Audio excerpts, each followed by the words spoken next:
조금 전에 기다리고 기다리던 엔비디아의 2분기 실적이 공개가 됐습니다. 실적 자체는 양호한 것으로 확인이 됐습니다. 매출과 주당 순이익 모두 예상치보다 높게 나오는 모습들이었는데요. 그럼에도 불구하고 지금 시장의 반응은 조금 차가운 것 같죠. 네, 내셔널 엔비디아 데이라는 이름이 붙을 정도로 정말 시장 자체가 굉장히 긴장하면서 이 순간만을 기다려왔는데요. 그 기대치가 너무 높았던 것이었을까요? 오늘 시장은 그닥 환호하지 못하는 모습으로 마무리가 됐었는데 엔비디아의 실적 소식과 함께 간밤 마무리됐던 뉴욕 증시 상황 꼼꼼하게 챙겨보도록 하겠습니다. 간밤 시장 상황 전해주시죠. 네, 3대 주요 지수 엔비디아 실적을 기다리면서 긴장한 모습이 역력한 모습이었습니다. 다우지수가 0.39% 하락했고요. 나스닥이 1% 이상, S&P 500 지수 0.6% 하락하는 모습이었죠.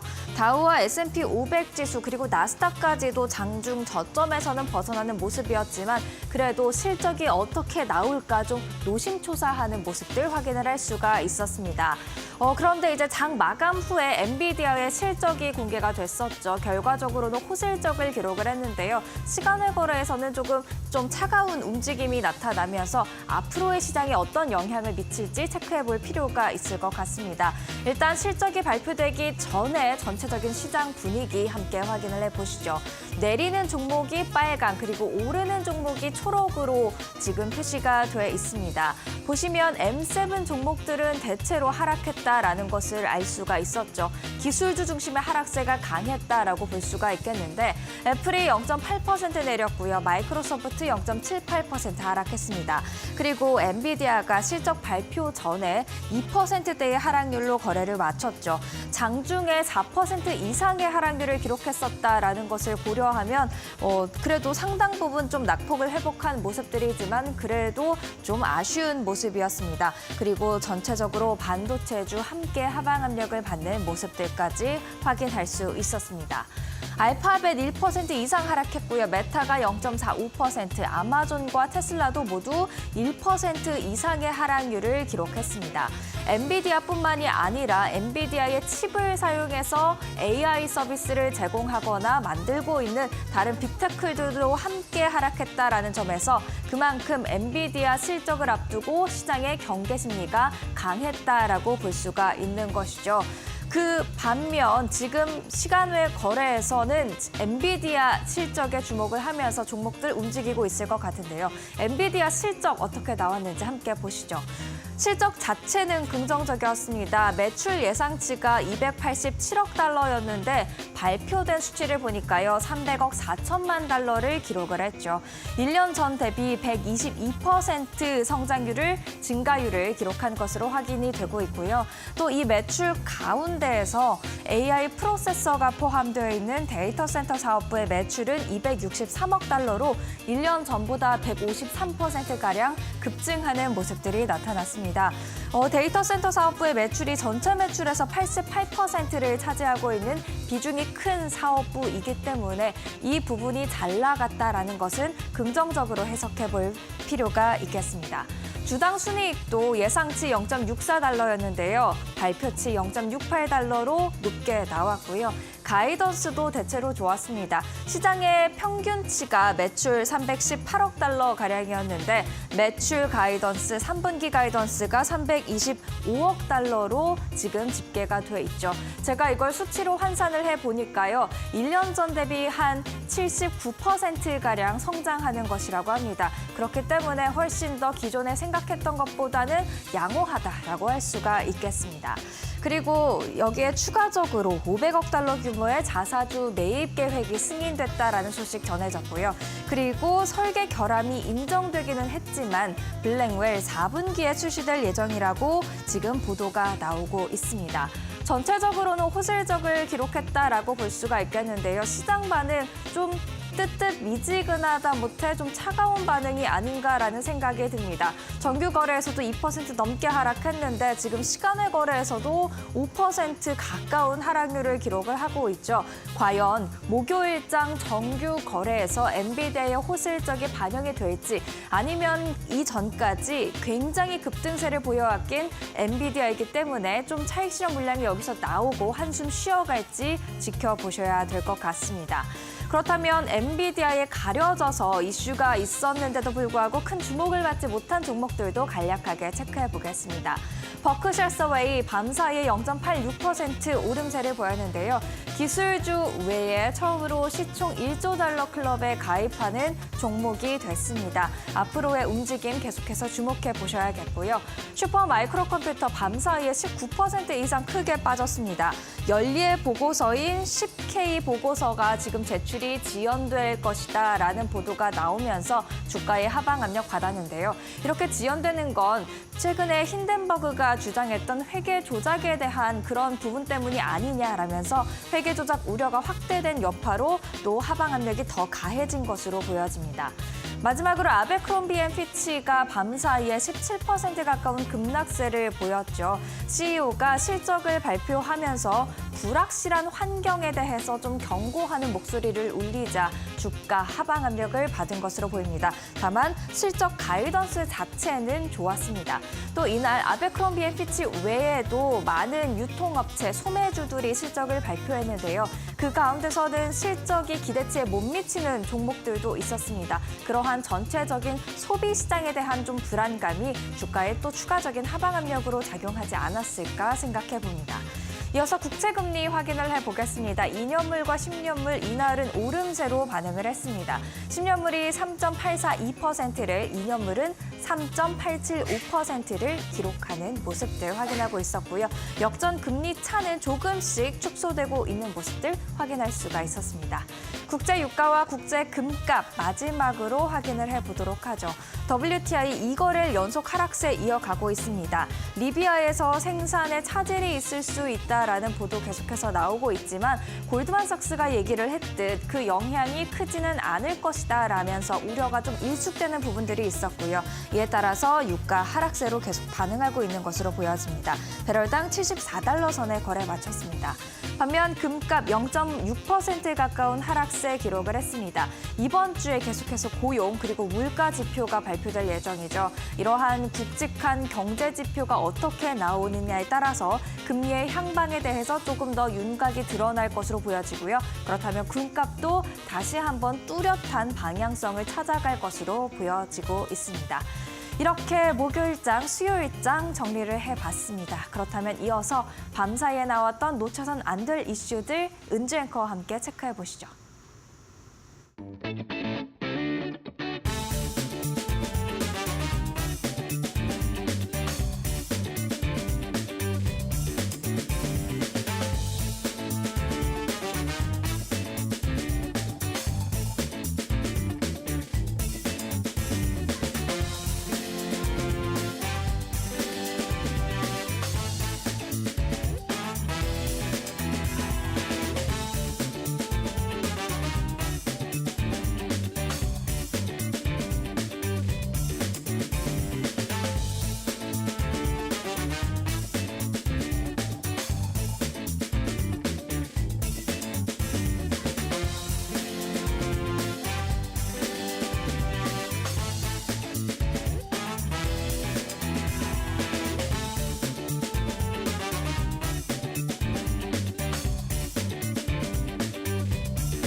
네, 머스노우 5 시간입니다.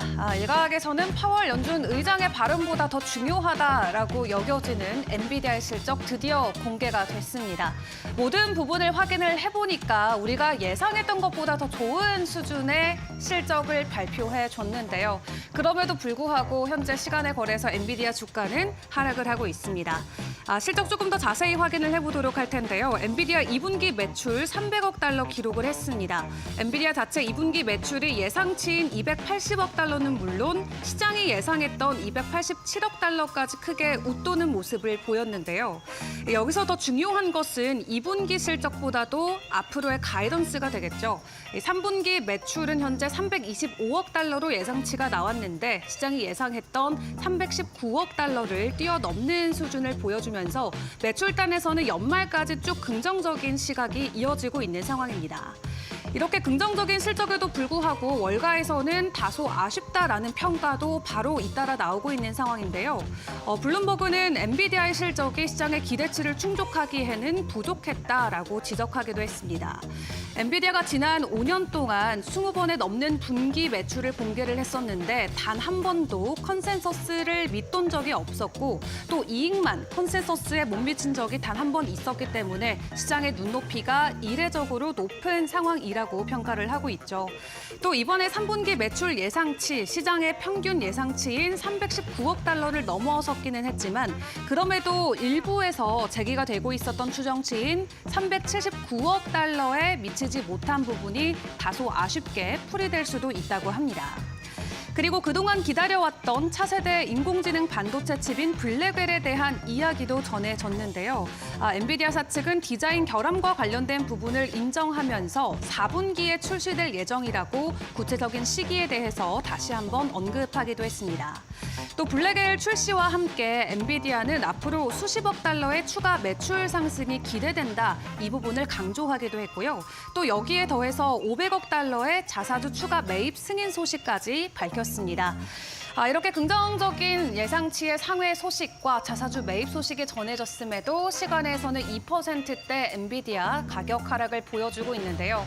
지난 2022년 이후 주가가 이미 10배 넘게 올라온 상황이기 때문에 긍정적인 실적 앞으로 주가에 추가 상승 신호가 되어줄 수 있을지 그 정도의 힘이 남아있을지 계속 시장 상황은 꼼꼼하게 챙겨보시면 좋을 것 같습니다.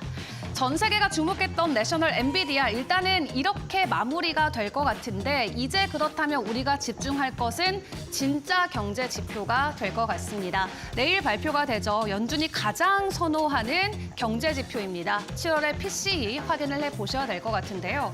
일단 시장에서는 전월 대비해서도 상승할 것으로 전망을 하고 있습니다.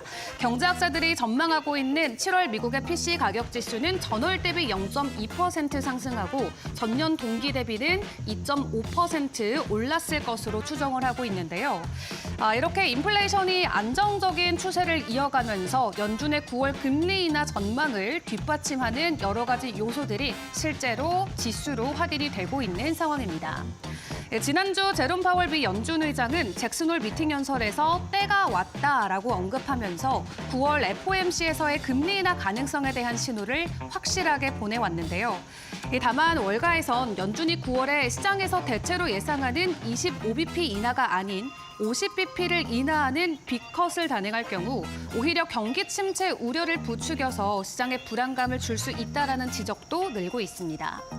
따라서 시장 강세론자라면 50bp 인하가 아닌 통화 정책 계단을 천천히 내려가기를 원해야 할 것이다라는 입장이죠. 더 큰 폭의 금리 인하가 돈을 더 자유롭게 흐르는 유동성 면에서는 긍정적일 수는 있지만 우리가 이미 이번 달 5일에 겪었었던 그 블랙 먼데이 아래 공포를 경험을 해봤던 만큼 빅컷에 대한 기대감 조금은 내려놔도 좋지 않을까라는 생각도 들게 하는 것 같습니다. 자, 그리고 오늘 시장에서 또 엔비디아만큼 화제가 됐던 부분은 바로 슈퍼마이크로입니다. 잇따라서 악재가 전해졌죠. 어제 이어서 오늘까지 추가 악재가 전해지면서 오늘 장중에는 20%대 급락을 보이기도 했습니다. 슈퍼마이크로 컴퓨터 오늘 공개해야 됐던 연차 보고서 제출 연기를 했다라고 하는데요. 해당 논란으로 인해서 오늘 주가는 두 자릿수 이상 하락하는 모습을 보였고요. 또 어제는 회계 조작을 했다라는 주장이 제기되면서 유지되면서 연일으로 지금 주가가 부진한 모습을 보이고 있습니다. 전날 공매도 업체인 힌데버그 리서치가 슈퍼마이크로에 대한 3개월간의 조사를 거쳐서 확연한 회계상의 경고 신호, 또 관계 당사자의 미공개 거래 증거, 제재 및 수출 통제 실패와 소비자 이슈 등을 찾아냈다라고 밝혔는데요. 오늘 회계보고서 제출 지연과 관련해서 슈퍼마이크로가 보도 자료를 통해서 규정된 기간 내에 연례 보고서를 제출할 수 없게 됐다면서 재무보고에 대한 내부 통제 설계 그리고 운영 효과에 대한 평가를 완료하려면 추가 시간이 필요하다라고 일단 현재 상황에 대한 본인들의 입장을 밝혀냈습니다. 시장에서는 부정적으로 현재 이 사태를 보고 있는 것 같죠. 슈퍼마이크로에 대해서 비중 확대 등급을 평가했던 JP모건의 애널리스트도 이 힌데버그 리서치와 공시 지연 소식 이후에 리서치 노트를 발표해서 우려감을 표하기도 했습니다. 분석가들은 힌데버그 리서치의 보고서에서 중기 전망을 바꿀 만한 회사의 잘못된 회계 관행에 대한 세부 정보는 거의 없었다라고 평가했지만 그러면서 동시에 지금 상황을 더 면밀히 지켜봐야 된다라고 이야기를 덧붙이기도 했는데요. 슈퍼마이크로 컴퓨터는 엔비디아의 고객사죠. 미 증시의 AI 랠리의 최대 수혜주 중 하나로 꼽혀왔었고 지금까지도 주가가 엄청 많이 오른 수준으로 거래가 되기도 했습니다. 이런 기세를 몰아서 지난 7일 실적 발표 때는 1대10의 주식 분할을 결정한 바도 있는데 일단 8월 들어서 한 달 동안은 주가가 무려 40% 가까이 폭락하면서 최악의 한 달이 될 수도 있는 위기에 놓여 있습니다. 간밤 엔비디아의 긍정적인 호실적으로 다시금 분위기가 살아날 수 있을지 자체적인 이슈가 어떻게 해결될지 이 사태도 계속 지켜보시죠. 또 긍정적인 측면에서 놓고 봤을 때 우리가 오늘 함께 지켜봐야 될 종목은 버크셔 해서웨이가 될 것 같습니다. 시가총액 1조 달러 클럽에 드디어 워렌 버핏이 이름을 올렸는데요. 비기술주 중에는 최초라고 합니다. 지금까지 M7 기술주들 위주로 시가총액 1조 달러 클럽에 이름이 쭉 나와 있었던 상황인데 이번에 버크셔 해서웨이가 8번째 기업으로 이름을 올렸습니다. 전 세계적으로 파이를 키워놓고 보면은 사우디 아람코를 포함해서 9번째 기업이 되는 거고요. 버크셔 해서웨이의 시가총액은 2024년 초부터 약 2천억 달러 이상 증가한 것으로 확인됐는데 2천억 달러 이상의 금액은 아메리칸 익스프레스와 같은 상징적인 미국 기업의 전체 시가총액보다 더 큰 수준입니다. 이에 시장에서는 버크셔의 투자 목록에 대한 관심도도 덩달아 올라가고 있는 상황인데요. 앞서 버크셔는 증권신고서에서 애플과 뱅크 오브 아메리카에 대한 지분을 정리했다라고 공시한 이후에 단기 국채 매입을 늘려오고 있는 상황입니다. 6월 말 기준으로 버크셔가 보유한 미 국채는 전체의 3%에 달하는 1,580억 달러, 원화로는 200조 원이 넘는 수준인데요. 이렇게 많이 보유하고 있는 금액은 미 연준이 보유하고 있는 국채 수보다 더 많은 수준이라고 합니다.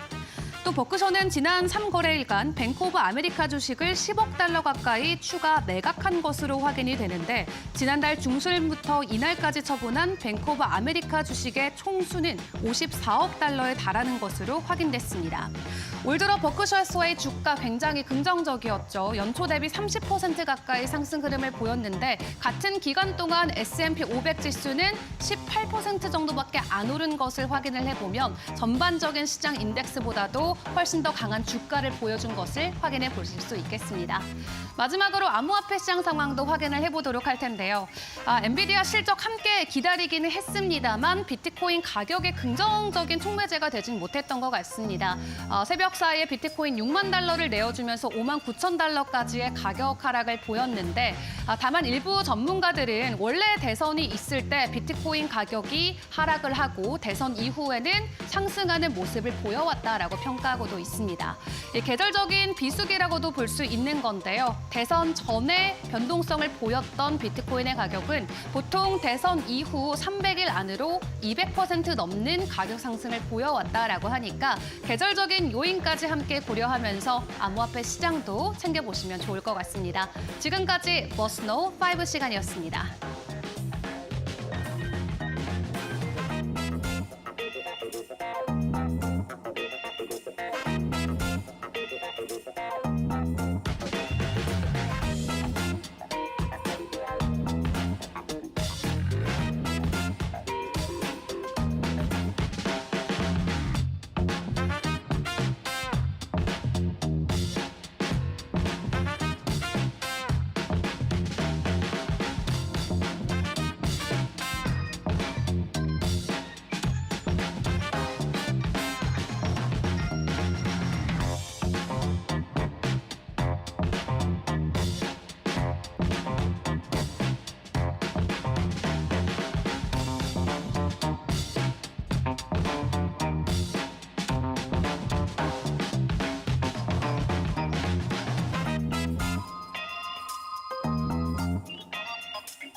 안녕하세요. 메디토크 신일섭입니다. 오늘의 주제는 MS발 먹통 사태를 기억한다면 센티넬1 vs 크라우드 스트라이크 홀딩스 실적 발표입니다.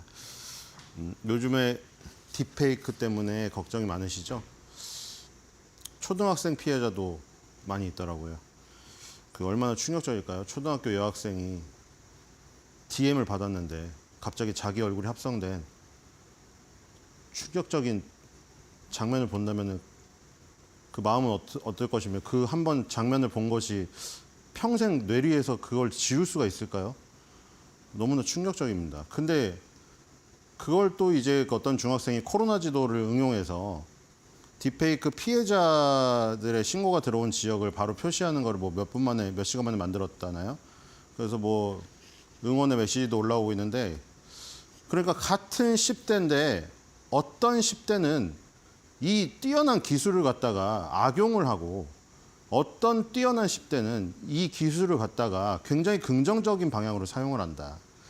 정말 향후 미래에는 이 엄청나게 발전된 기술을 어떤 마음을 가진 사람이 쓰느냐에 따라서 정말 엄청난 다른 결과가 나올 것이라는 것을 예상해 볼 수 있겠어요. 범죄도시 1에서는 보시면은 장첸같이 그냥 나쁜 놈이잖아요. 몸 좋고 나쁜 놈. 근데 이제 2, 3, 4 갈수록 기술적으로 악용을 하면서 몸 좋은 김무열 같은 나쁜 놈이 나오잖아요. 그러니까 점점 이게 진화되고 있는 것이거든요. 지능범죄 수사로 지금 계속해서 지금 발전이 돼가고 있잖아요. 그래서 이 세상이 과연 어떻게 될 것인가. 근데 이제 또 그래서 뭐 한쪽에서는 그런 얘기도 나오고 있죠. 이렇게 너무 옥죄면 딥페이크 기술이라는 뛰어난 기술이 사장된다. 그러니까 그 말도 맞아요. 그렇죠? 이준석 의원이 대표적으로 그 얘기를 하고 있잖아요, 지금. 이렇게 해갖고 딥페이크를 다 때려 잡아버리면은 딥페이크가 굉장히 유용한 기술인데 이걸 묻는 것으로 가버리면, 그렇죠? 근데 그걸 생각하기에는 지금 피해가 너무 막대하니까 지금 당장 하루 이틀은 끔찍하니까 그거를 막는데 지금 뭐 혈안이 되어 있죠. 그래서 우리나라에서도 지금 보안 기업이라고 움직이고 있는데 참 이 보안이라는 게 힘든 겁니다. 옛날에 그 V3를 개발했던, 그렇죠? 지금은 정치인이 돼버렸지만 그 백신이란 게 말이죠. 이 어떤 게 바이러스가 발생이 되면 그거에 대응하는 거를 내놓잖아요. 그렇죠? V3 쓰시다 보면 공지사항에 이런 바이러스가 발생돼서 대응하려는 백신을 내놨습니다. 업데이트 하세요. 그렇죠? 그러니까 이게 힘든 거예요. 너무나 구멍이 많으니 그거를 미리 예측해서 모든 구멍을 만들 수 있는 게 아니고 어떻게 변이할지 알 수가 없으니 그 새로운 변종 바이러스가 나타날 때마다 막는 백신을 만들어야 되는 것이죠. 그러니까 정말 이 보안이란 게 어려운 거예요. 지금 이것도 마찬가지예요. 딥페이크 기술을 이용한 음란물 유포. 자, 이런 거는 정말 생각을 못하던 범죄이기 때문에 갑작스럽게 긴급 대책회의를 할 수밖에 없는 것이죠. 그러니까 이런 새로운 범죄 유형이 나타날 때마다 막아야 된다. 즉 물리 보안도 마찬가지예요. 물리 보안. 자, 지금 금은방 보세요. 금은방 터는 속도가 보안업체 튀어오는 속도보다 너무 빠르기 때문에 보안업체 가입해도 다 무용지물이잖아요. 그렇죠? 무지막지한 10대들이 그냥 망치로 깨고 들어와서 다 쓸어가 버리니까 보안업체 출동 3분 시간 이내에 끝나버려요. 그러니까 이게 물리 보안도 마찬가지고 이런 사이버 보안도 마찬가지예요. 계속해서 그 범죄들이 진화를 하고 바이러스들이 진화를 해버리기 때문에 그거에 맞춰서 그때그때 대응을 하는 거라 너무나 어려운 거예요. 이 미리 모든 것을 대응하기가 힘들다. 그러니까 지금 이런 사태들이 많이 벌어지는 것이고, 얼마 전에 MS발 사태도 있었잖아요. 델타 항공이 엄청난 소송을 준비하고 있다던데 항공편이 다 완전 먹통되고 공항이 마비가 됐잖아요.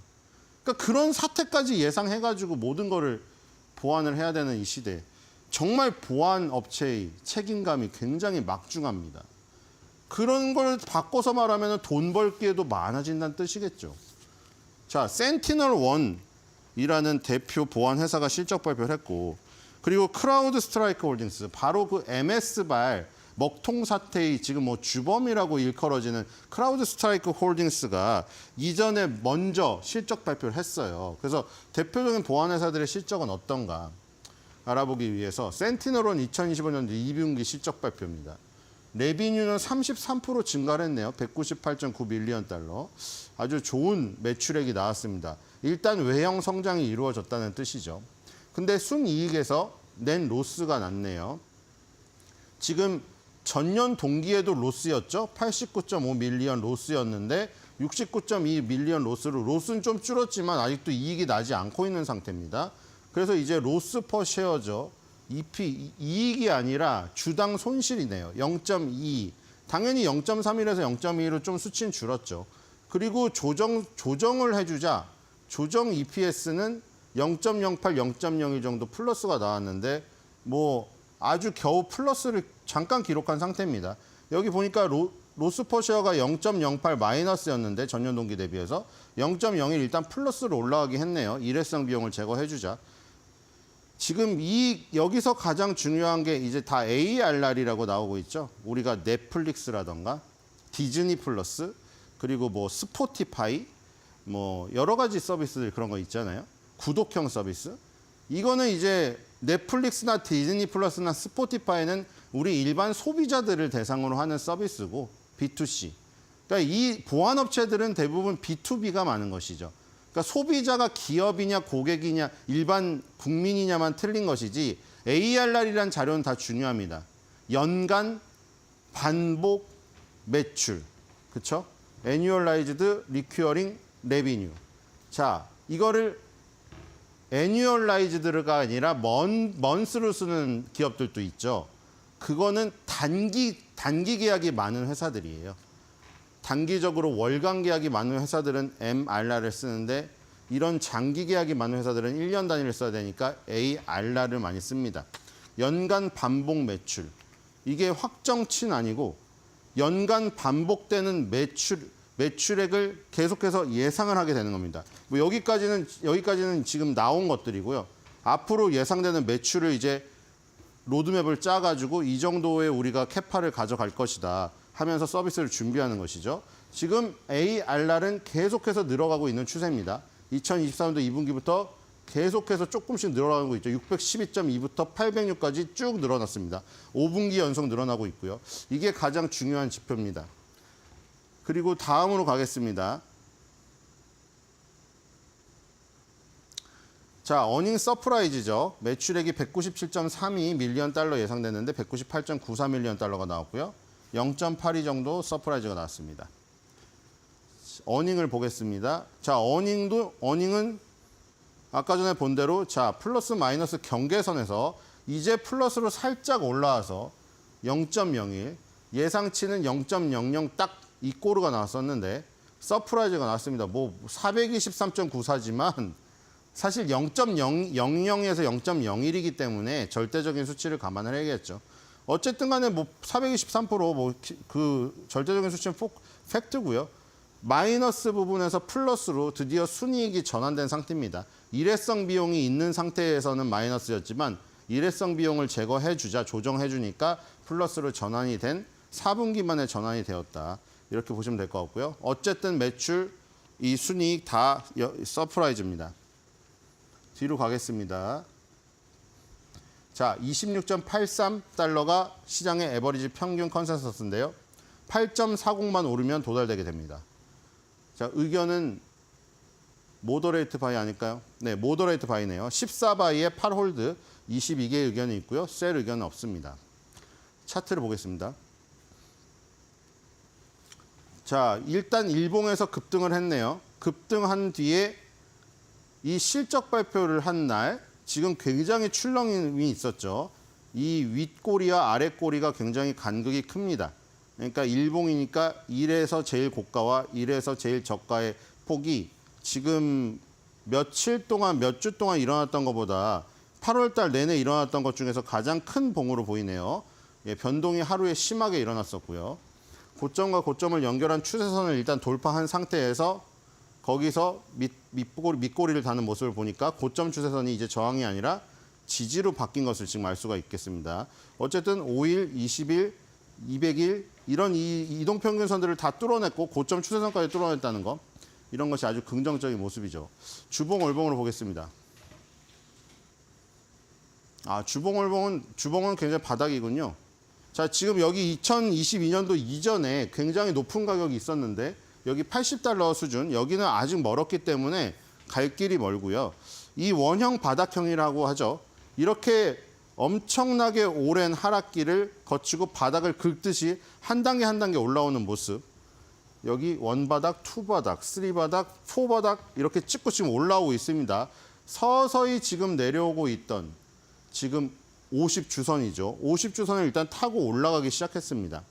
일단 굉장히 그 장기적인 어떤 추세의 전환을 도모하고 있는 모습이고요. 월봉을 보겠습니다. 자, 월봉에서도 마찬가지죠. 급락이 한번 있었고요. 2023년과 2024년에 크게 바닥을 찍고 지금 올라가려고 하는 모습입니다. 크게 월봉에서는 쓰리바닥을 지금 찍고 올라가려고 하는 모습이죠. 만약에 여기 고점을 돌파해서 올라간다면 이제 원형 쓰리바닥이 완성되고 이 거대한 음봉들, 요거의 매물대를 소화하러 가겠죠. 일단 바닥권 탈출을 노리고 있다. 뭐 요 정도로 요약이 될 것 같습니다. 바닥권 종목을 좋아하시는 분들에게는 굉장히 선호하는 차트죠. 뒤로 가겠습니다. 이제 저번에 MS발 사태에 보안 그 어떤 구멍의 주범이라고 일컬어져 가지고 급락을 했었던 크라우드 스트라이크 홀딩스 실적 발표 2025년도 1분기 실적 발표였습니다. 매출액은 굉장히 그 신기하게도 33%로 센티널1이랑 수치가 똑같이 나왔네요. 전년 동기 대비해서 33% 증가를 했고 외형 성장을 이뤘습니다. 차이는 여기서 나왔네요. 센티널1하고 지금 크라우드 스트라이크 홀딩스랑 전부 다 외형 성장이 이루어진 것까지는 똑같았는데 순이익단에서 차이가 크게 났습니다. 얘는 지금 100% 초과 상승을 마치 엔비디아나 월마트에서 봤던 것처럼 크게 성장을 해서 42.82 밀리언 달러가 나왔고요. 당연히 EPS로 하자 0.17 플러스가 나왔고 조정을 해주자 0.93으로 더 확 뛰었습니다. 플러스 63%가 나왔네요. 크라우드 스트라이크 홀딩스는 굉장히 마진을 늘리면서 성장까지 같이 했다는 것이고요. 자, 서브스크립션 이 33% 증가했는데 서브스크립션 매출이 94.7. 서브스크립션이 정기 구독을 의미합니다. 그러니까 여기도 보시면은 크라우드 스트라이크 홀딩스도 정기 구독이 대부분의 매출인 것을 알 수가 있겠고요. 프로페셔널 서비스, 전문가용 서비스가 5.3% 차지하는데 여기가 18% 증가했습니다. 95%가량을 차지하고 있는 정기 구독이 34% 증가한 것이 이 굉장히 큰 수익이 지금 올라간 부분을 지금 지지한 부분이죠. 자, 여기도 마찬가지입니다. ARR이라는 지표가 중요하죠. Annual Recurring Revenue. 그러니까 매년 반복적으로 일어나는 매출들이 당연히 중요합니다. 왜냐하면 정기 구독이 대부분의 매출, 서브스크립션이 대부분의 매출이기 때문에 당연히 장기적으로 계속 꾸준하게 정기 구독을 이어주는 사람이 많으면 많을수록 이 회사의 캐시카우가 됩니다. 여기도 마찬가지죠. 2024년도 1분기부터 계속해서 이건 빌리언스인데 2.73부터 3.65까지 한 분기도 거르지 않고 계속해서 ARR이 상승하고 있습니다. 어쨌든 이런 구독 서비스를 주력으로 하는 뭐 그게 일반 소비자를 대상으로 하는 넷플릭스가 됐든 기업을 대상으로 하는 이런 크라우드 스트라이크 홀딩스가 됐던 ARR이라는 지표가 중요하다. 혹은 뭐 단기적인 계약을 계속 모델로 하는 사업 모델로 하는 기업이라면 MRR. 어쨌든 간에 먼스든 연간이든 반복되는 매출이 중요한 겁니다. 한 번 하고 끝내버리는 트라이얼 서비스만 하고 그냥 안 해버리는 이 사람들은 별로 필요가 없어요.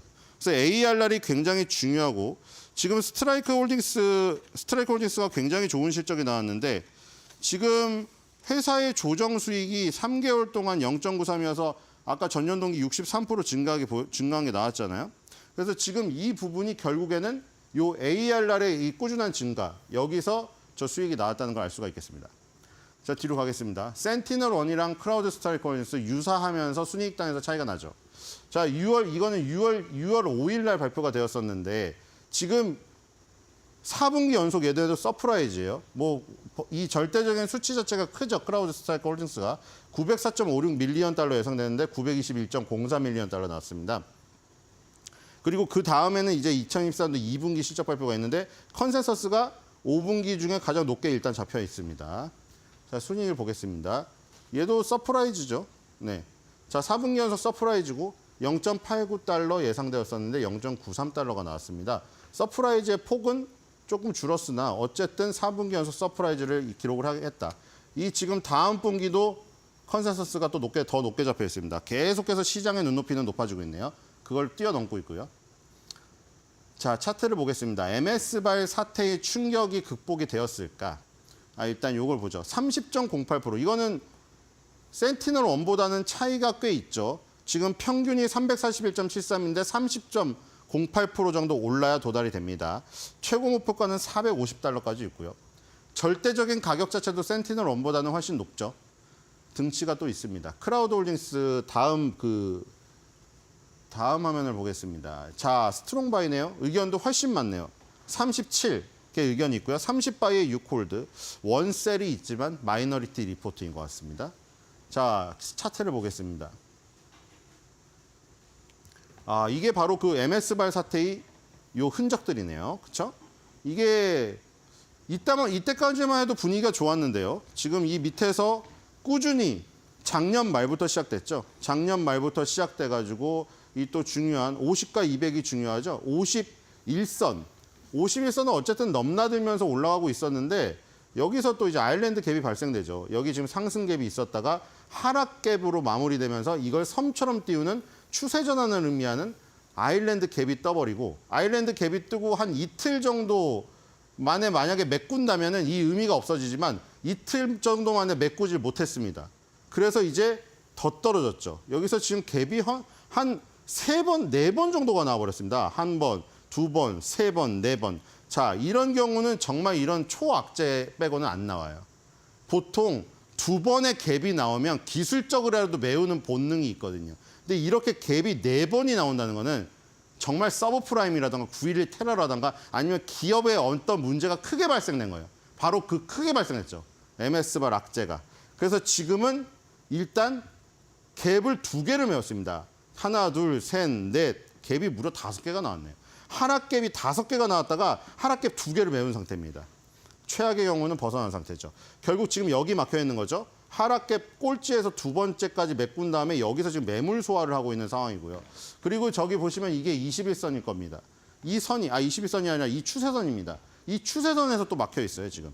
그러니까 지금 추세선도 막혀 있고 지금 51선, 201선이 또 여기 내려오고 있기 때문에 아직 갈 길이 멀다. 자, 주봉월봉에서는 어느 정도일까요? 그동안 움직임이 좋았다면 일봉의 저런 모습도 회복이 될 가능성이 있는데 바로 여기군요. 이게 정확히 여기서 막혀버렸네요. 이게 50주선, 200주선이죠. 주봉이니까. 이 부분이네요. 그렇죠? 여기가 언제부터 시작이 되냐면 2023년도 3년도 봄 정도에 그렇죠? 50주선과 200주선을 넘기면서 그렇죠? 50주선 여기 한 번 넘겼고요. 200주선을 넘기는데 한 몇 달 걸렸습니다. 그리고 여기서 시작이 된 거죠. 50주선과 200주선을 바닥에 깔고 대세 상승이 시작됐는데 여기서 정말 안타까웠네요. 정말 좋은 모습이었는데. 그래서 여기서 갭이 크게 터지면서 바로 이게 하락 전환이 됐죠. 그러니까 그동안 지지로 작용했던 50주선이 저항이 된 모습이 여기서 확실히 포착이 됩니다. 정확하게 여기 맞고 떨어지고 있죠. 자, 이제 50주선이 동지가 아닌 적이 돼버렸다. 여기를 지금 돌파하는 것이 일단 관건이겠네요. 자, 월봉으로 보겠습니다. 또 월봉에서는 또 지지가 있어요. 자, 월봉에서는 이 거대한 상승이 결국 2021년도와 2022년도 넘어가는데 이 고점을 완전히 강력한 장대 양봉으로 뚫어버렸죠. 와, 근데 이런 장대 음봉은 크라우드 스트라이크 홀딩스의 흔적 중에 처음 보는 엄청난 장대 음봉입니다. 자, 그런데 다행스럽게도 여기 또 50개월선이 있죠. 그러니까 지금 50개월선이라는 더 장기 이동 평균선의 지지를 받고 있는데 주봉에서 50주선의 저항을 받고 있어요. 그럼 일단은 월봉을 먼저 우위에 둬야 되니까 월봉의 50개월선의 지지를 받는다는 이 부분이 굉장히 강력합니다. 그러니까 50주선만 돌파하게 되면 50개월선을 아직 지지하고 있기 때문에 대세 상승을 옮겨갈 수가 있어요. 대신에 이 장대 음봉이 워낙 커서 이 올라간 부분을 순간적으로 무너뜨려 버렸기 때문에 시간은 꽤 오래 걸릴 겁니다. 대신에 이 50개월선을 지지를 하고 있다는 어떤 그 안정감이 있기 때문에 50주선 돌파해서 시간이 조금 걸리더라도 이 차트만 조금 제대로 만들게 되면 크라우드 스트라이크 홀딩스의 아직까지 대세 상승이 깨졌다고 말할 수가 없다, 이거는. 그러니까 지금 델타 항공의 어떤 소송, 그런 부분이 조금 문제가 되겠네요. 자, 이 정도로 마무리하도록 하겠고요. 자, 계속 얘기를 드렸지만 딥페이크 저기라던가 딥페이크 범죄라던가 MS발 사태에서 보실 수 있다시피 보안 분야는 점점 더 중요해질 수밖에 없어요. 오늘 얘기를 안 드렸지만 전쟁 쪽에서도 마찬가지죠. 러시아가 미국이라든가 우크라이나의 전산망을 해킹하려고 엄청난 시도를 한다는 것들, 전쟁에서 보안도 또 중요하고요. 보안이라는 분야는 이제 엄청나게 다양한 분야로 뻗어갑니다. 그러니까 점점 더 악용하는 사례가 늘어날 거예요. 그렇기 때문에 사이버 보안은 굉장히 중요해집니다. 한 줄 매듭형. 사이버 보안은 기술을 기술답게 쓰이게 하는 최후의 보루입니다.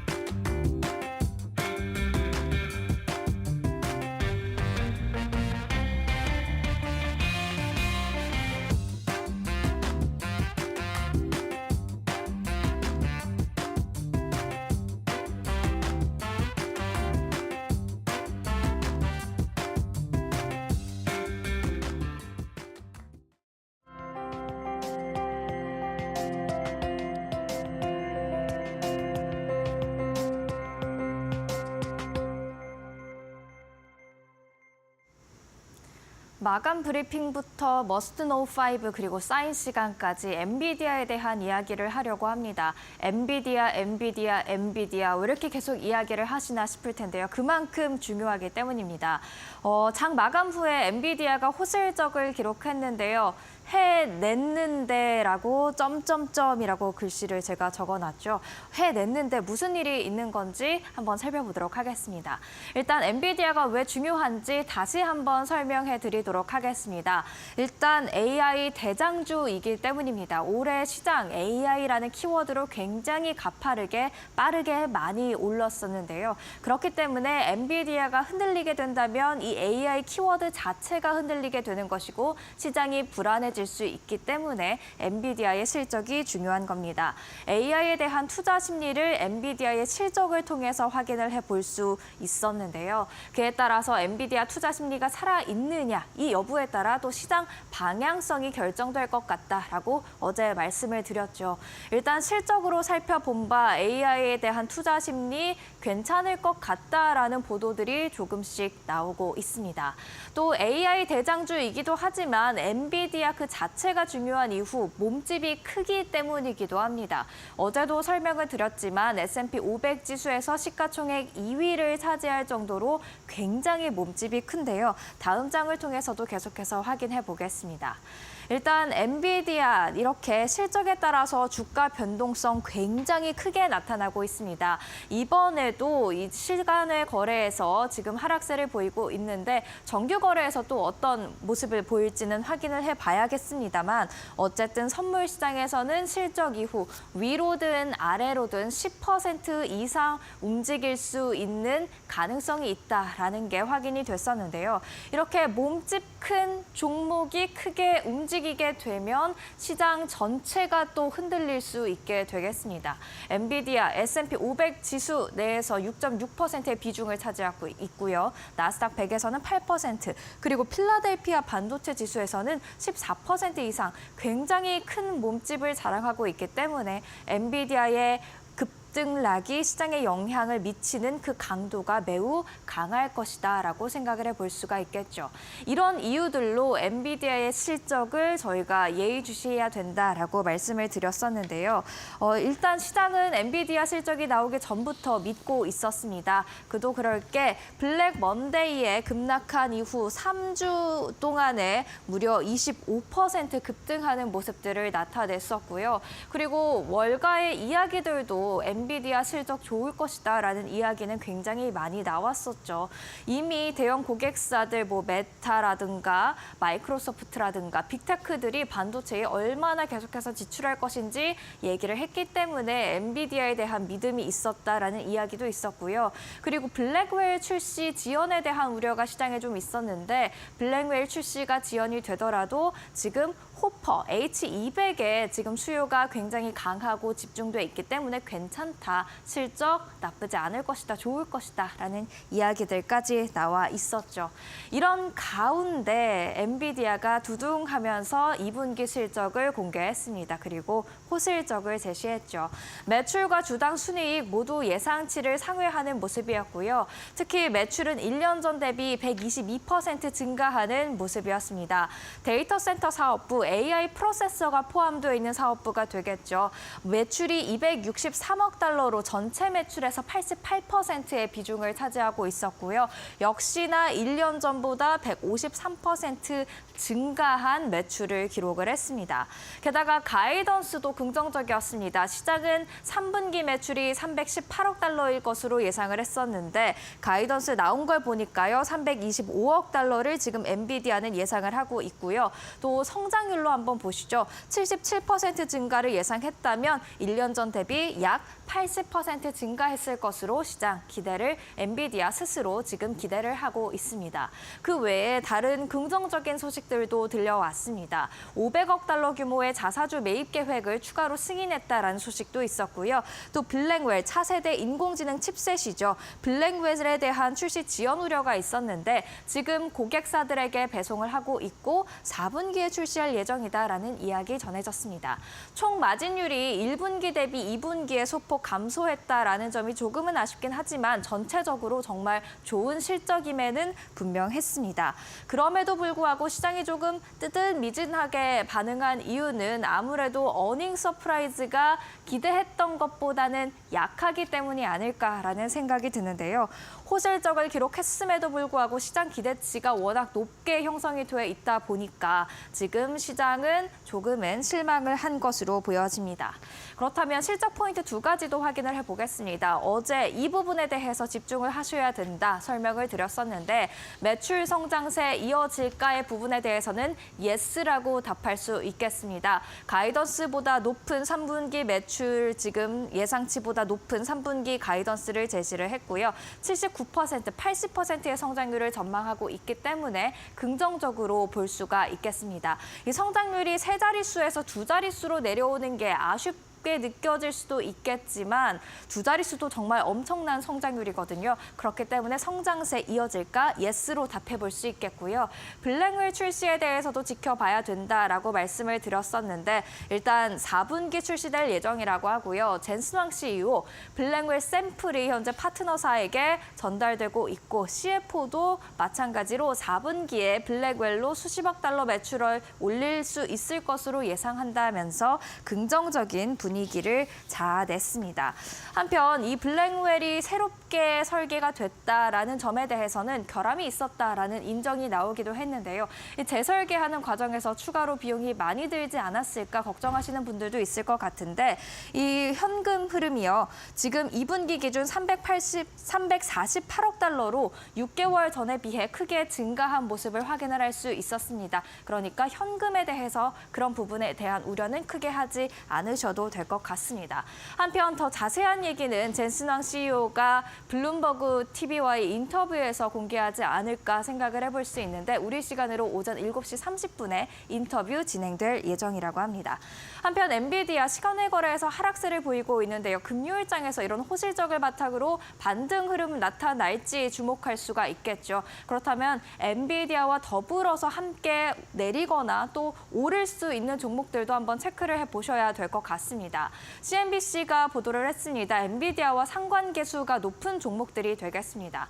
마이크론이 가장 높은 상관계수를 가지고 있기 때문에 엔비디아가 오르냐 내리냐에 따라서 마이크론도 함께 움직일 수 있을 것으로 보여지고요. 마벨 테크놀로지도 꽤 높은 상관계수를 자랑을 하고 있습니다. 그리고 계속해서 테라다인, 넷앱까지 모두 0.76 이상의 상관계수를 자랑하고 있는 종목들이기 때문에요. 이 종목도 엔비디아의 주가 흐름과 함께 연관지어서 체크해 보실 필요가 있을 것 같습니다. 그리고 또 미국 외에 또 다른 국가들로 시선을 돌려보면 어제 말씀드렸던 TSMC, SK하이닉스, 삼성전자가 있겠죠. 이 각각 회사들에 대해서 아마 CEO, 젠순왕 CEO가 블룸버그 인터뷰에서 좀 더 자세하게 이야기를 하지 않을까라는 생각을 해볼 수가 있겠는데요. 일단 지금 엔비디아의 실적을 확인해 보니 AI 붐이 거품은 아니었다. 앞으로도 AI 성장세 자체는 이어질 수 있겠다라는 이야기들이 나오고 있습니다. 그런 만큼 이 세 가지 종목, 더 나아가서 이 세 가지 종목이 주도하고 있는 한국 시장과 대만 시장의 움직임까지도 저희가 엔비디아와 함께 연관지어서 기대해 볼 수 있을 것 같습니다. 지금까지 사인이었습니다.